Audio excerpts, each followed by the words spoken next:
How many have you had like truly horrendous weeks in the past? I don't mean recently, but I mean have had one of those weeks or even one of those days where at the end of it, it's like you kind of step back and take a look at it and like, whoo, I lost Jesus this week.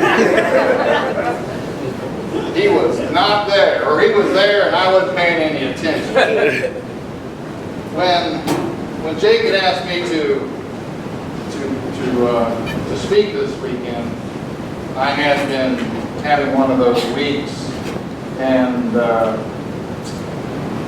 things at work had been really difficult. We were short-staffed and a lot of stuff going on. And, 10-hour, 11-hour days, and at the end of those days, you just come home exhausted. And it's hard sometimes to leave all that stuff behind and to not carry it with you.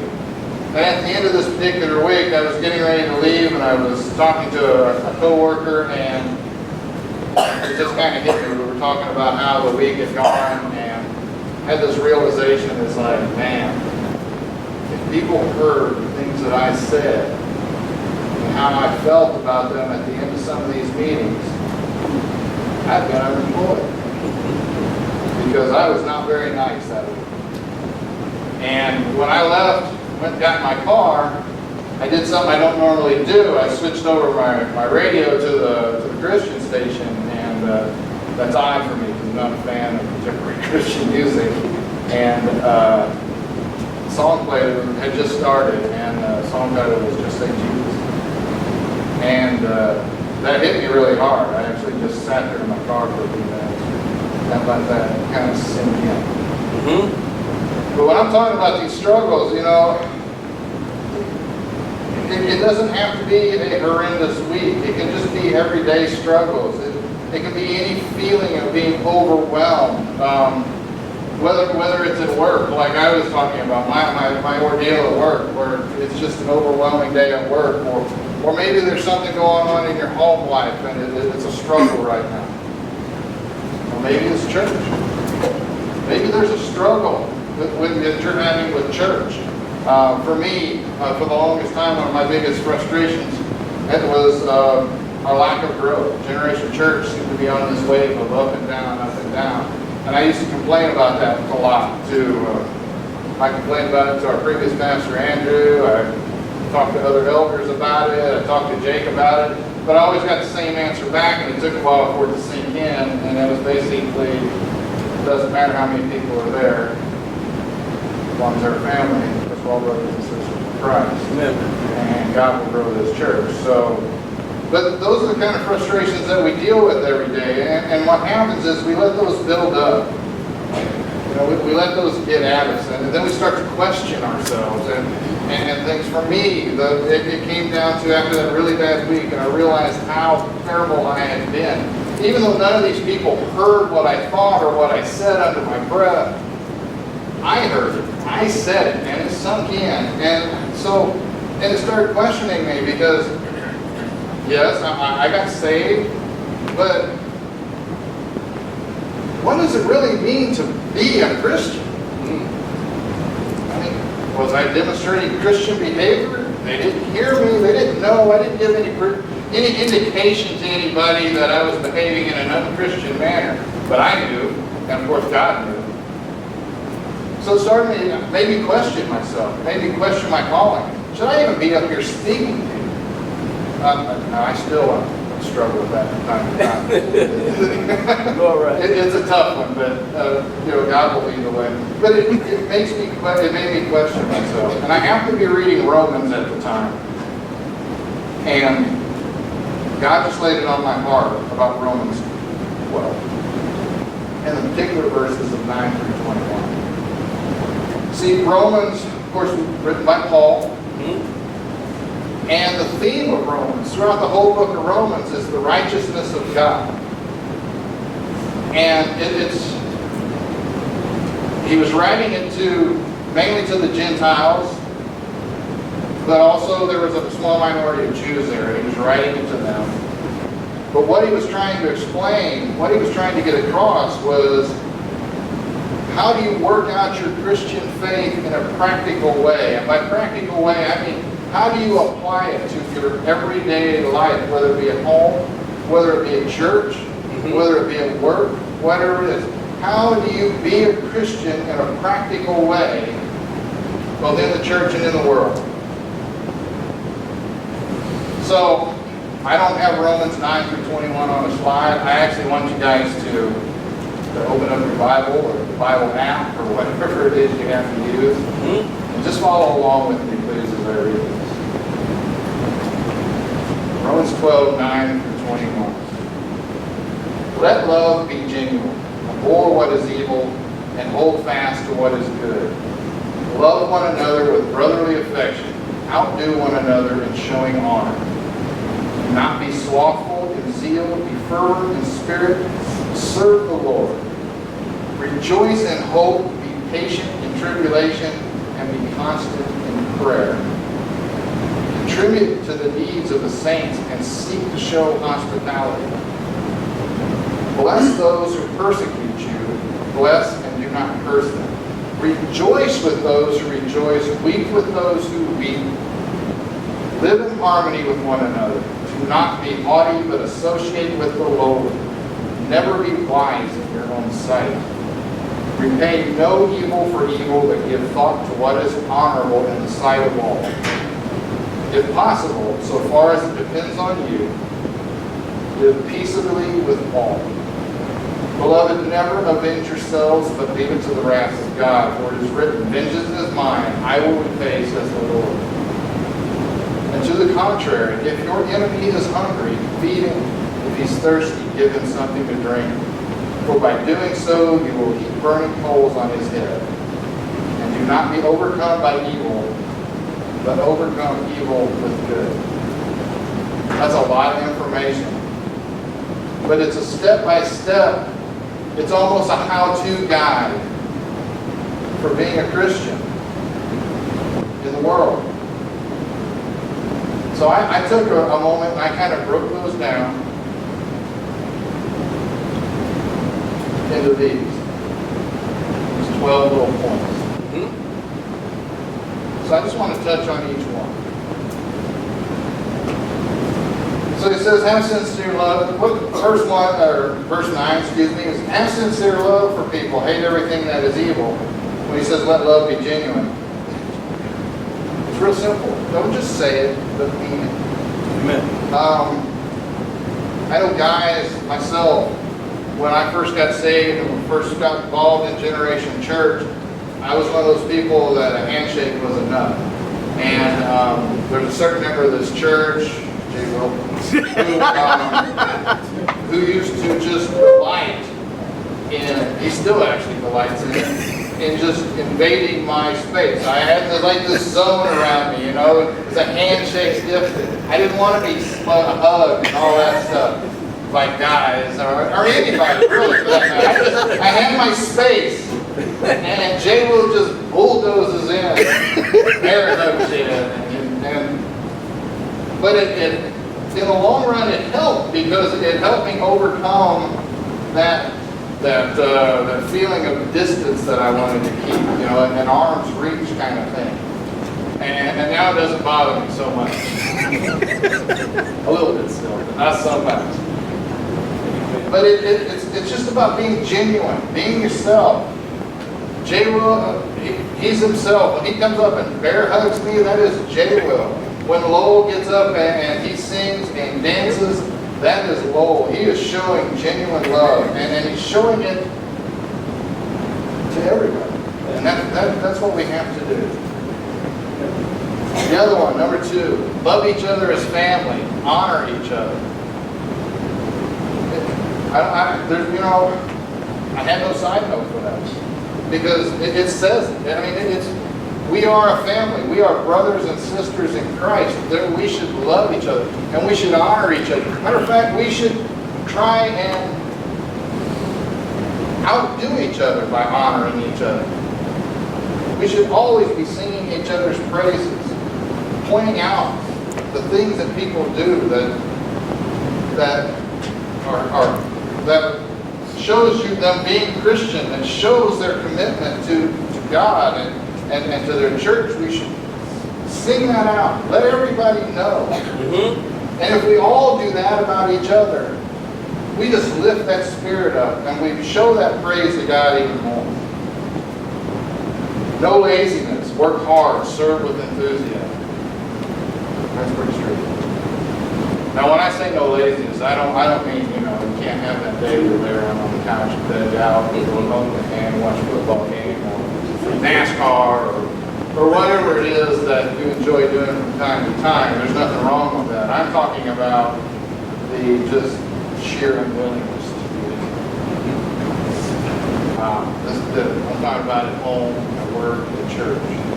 And I had somebody tell me a few weeks ago that there were people that were interested in serving in the church, but they didn't know what to do. They didn't know what needed to be done. And there's never going to be a help wanted sign hung up anywhere. Just look around. You see the same people. You'll see the same people normally on Sundays that are act as ushers. You see the same people that come in every Sunday and set up. The same people that greet. There's always a need, whether there's a help wanted sign or not, whether we become a church of 30, 40 people or a church of 300 or 400 people, there is always a need for service within the church, no matter what it is. So, I kind of was taken back by that. It's like, just look around. What are your gifts? What do you want to try? Talk to one of the leaders. Just talk to somebody and go, hey, I'd like to try this. But do something. You got to do something. You have to step up. Number 4, rejoice in hope, patient in trouble, constant in prayer.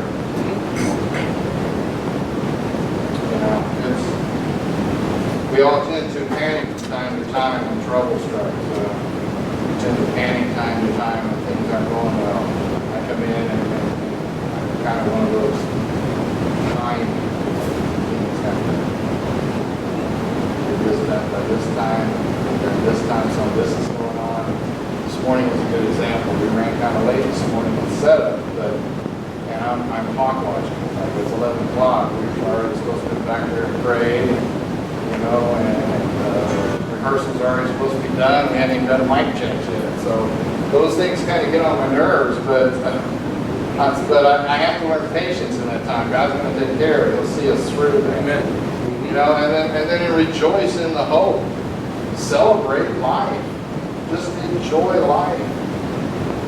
Be constant in prayer. I mean, that is something that I think we do pretty good individually, but as a body, I think it's something that we need to work at. We have to pray together more often than we do. Be ready to help those in need. If somebody comes up and has a need, you should be ready to fulfill it. And I'm not talking about just the church be ready. I'm talking about us as individuals, as family members in the church. Because somebody may not approach the church. They may not come to the leadership of the need. They may talk to one of you. You got to be ready to help. That doesn't mean that you have to reach in your own body. It may not even mean that you have to go do the work. But if somebody comes to you for help, you should be able to offer that help, even if that means you come to the leadership of the church and go, so-and-so needs help, so that we can do something together as a church to help our family within the church. We have to take care of each other. Pray for those who persecute you. That's a tough one. People that talk bad about you, that just cause conflict for you just for the sake of conflict, for people that just seem to push your buttons. Don't get angry. Tough one. I still struggle with that. Not perfect. It ain't where it was. It's easy to get angry. It really is. The hard part is controlling it. mercy for others. Well, I think 6 and 7 kind of go hand in hand. Because if we control our anger when people are persecuting us, then it's easy to have that mercy. You know, you celebrate their wins, you have your empathy in their losses, pray for them. Live in harmony and never act as if you are better than others. I like that. And I think Luke 14 says it best. For everyone who exalts himself will be humbled. He who humbles himself will be exalted. You don't have to play yourself up. God will do that for you. If you humble yourself before God and before your fellow brothers and sisters, God will raise you up in ways that you can't even possibly imagine. But if you do it on your own, if you puff yourself up, you talk about, look at what I did, I will show you. You will humble you.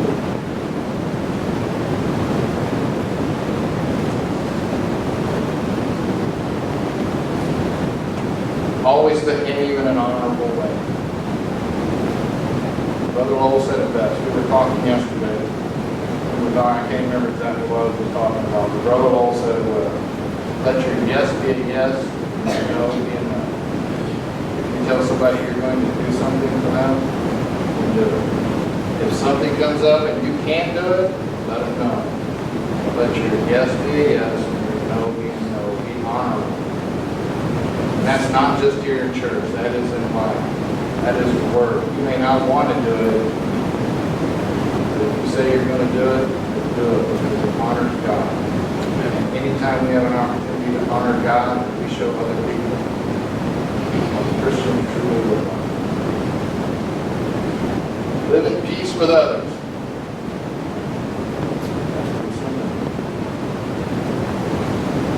I don't even know. I don't even really have anything to add to that.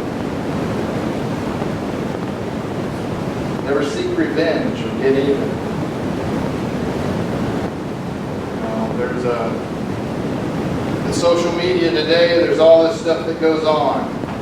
People go out there and they slam each other, they shame each other, they make fun of people for whatever reason, and they hide behind that and do that. It's a sad, sad world that we live in. Getting revenge on people seems to be a way of life. Somebody's done you harm, confront them. But do it in a Christian way. Do it the way God has taught us to.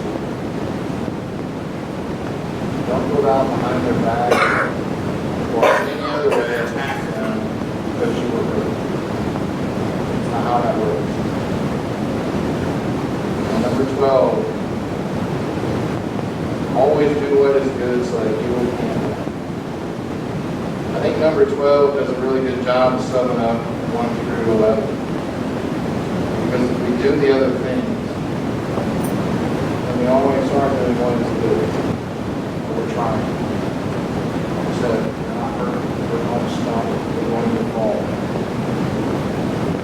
But the how-to guide, I think we do a very good job. Amen. Yeah, it's tough. It's tough. And one of the things that we have to remember to do is we have to die. We have to die to Christ every day. Romans 8:8 tells us to that those who are still under the control of their sinful nature can never please God. And when we step out into the world, we have to be constantly aware of that. Sure, God knows we're going to stumble. God knows we're going to fall. But if we always look to Him, God's going to pick us up. He's going to dust us off. And He's going to carry us. We have to die to Christ every single day. We have to wake up every single day and get that mindset. Jesus first. So that when we go to work and we have that Monday of all Mondays, or that week of all weeks, that we still have Jesus in our heart. And as frustrating and as troublesome as it gets, we can see through it and we can get through it. We always have to have Jesus in our hearts when we're at church. And we go, well, why isn't this happening? Or why isn't that happening? Why isn't so-and-so doing this? Why isn't this being getting done? Instead of asking those questions, we need to look at ourselves and say, well, what can I do? At work, at home, as the troubles and the struggles of day-to-day life with our spouses and our children, and it starts to wear on us, we have to look to Jesus, because we have to set those examples for our children and our grandchildren, and even for our spouses from time to time. And sometimes one spouse falls out of line and the other one's got to be there to put them back on the right track. It's got to be done in a loving way.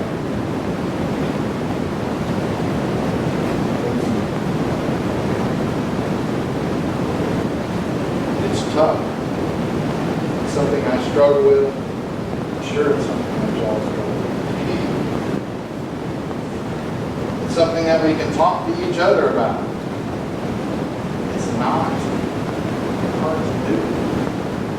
That's what we're here for. If life starts to overwhelm you, reach out to somebody in this church. That is where that brotherly love, that genuine love comes from. You should be able to go up to anybody in this church with a problem or a concern or something just heavy on your heart. And that person should be able to listen to you. And you should be able to walk away knowing that pain or that trouble, if all you want to do is share it with one person, then you stay with that one person. Amen. That is the Christian life. That is being a Christian. That is the how-to guide.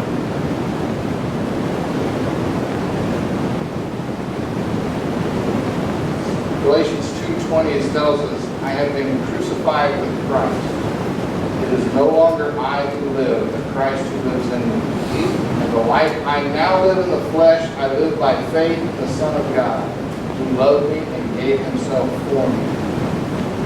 You are not your own person anymore. You belong to Christ. Amen. We all belong to Christ. I don't want this message. This was my concern with this message.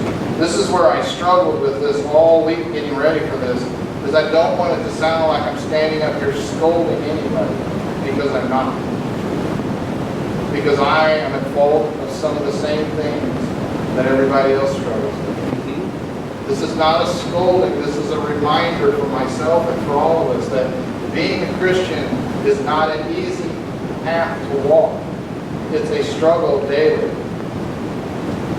But Galatians 2:20 says, I have been crucified with Christ. It is no longer I who live, but Christ who lives in me. We have to remember that.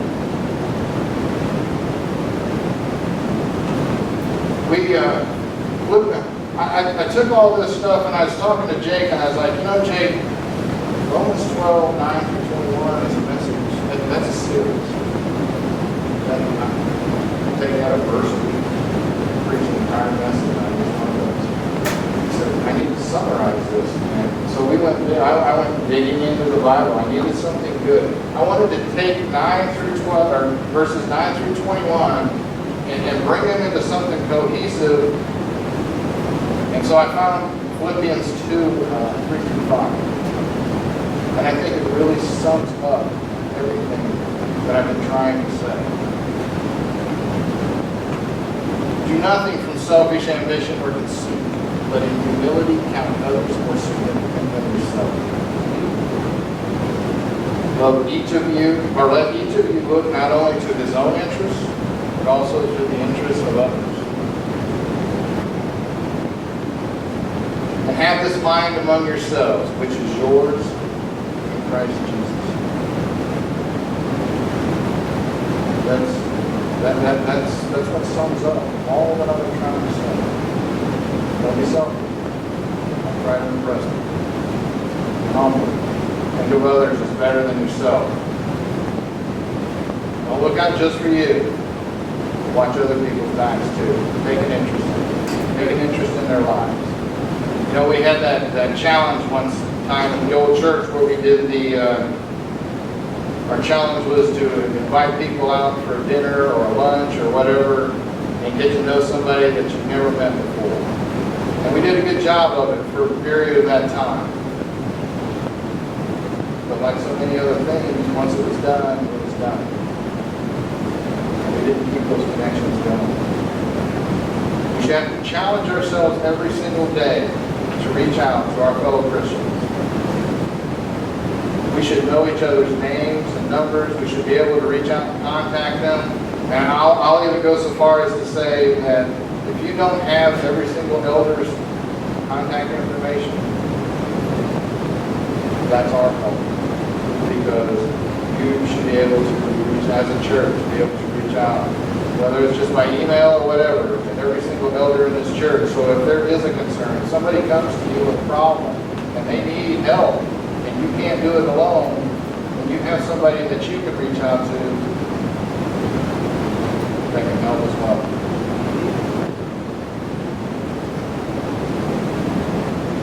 So our sticky note for today is this. It's very simple. Set yourself aside. As Christians, we should set ourselves aside every single day. I'm not saying that we should let people walk over us, beat us down, and humiliate us. I'm saying you should set yourself aside and be courteous and kind and loving to everyone around you. Strangers, friends, family, it doesn't matter who you meet. You should always be showing them Jesus. Amen. So, what do we do for the week? What is it what I want to ask you to do? I want to ask us to do. This is my challenge to you. Instead of asking what can be done for me, instead of worrying about your own interests, I want you, every time something comes up, I want you to ask the question, what can I do for us? But when I say that, I don't mean necessarily what can I do for all of us. I'm talking about in the situation you're in. If you're helping somebody out, or somebody comes and asks, or if you see somebody struggling, what can I do for us? That is you. It benefits you to help, and it benefits them. Amen. Set yourself aside. Look out for other people. You know, when it gets right down to it, being a Christian, although really, really simple in theory, it's one of the toughest things that we ever have to do. Being a Christian is full of struggle. It's hard. I'm not going to lie. It's hard at the end of the day. It's a long day. You come home, and you're tired, and you're probably a little angry, and your spouse says, honey, will you do this for me? Set yourself aside. Because when you do it, most likely, you're going to feel a lot better. I know everybody gets tired of hearing us stand up here, whether it's at a service or just in general conversation, and the leaders of the church going, serve, join a small group. It's frustrating, and I know. Set yourself aside.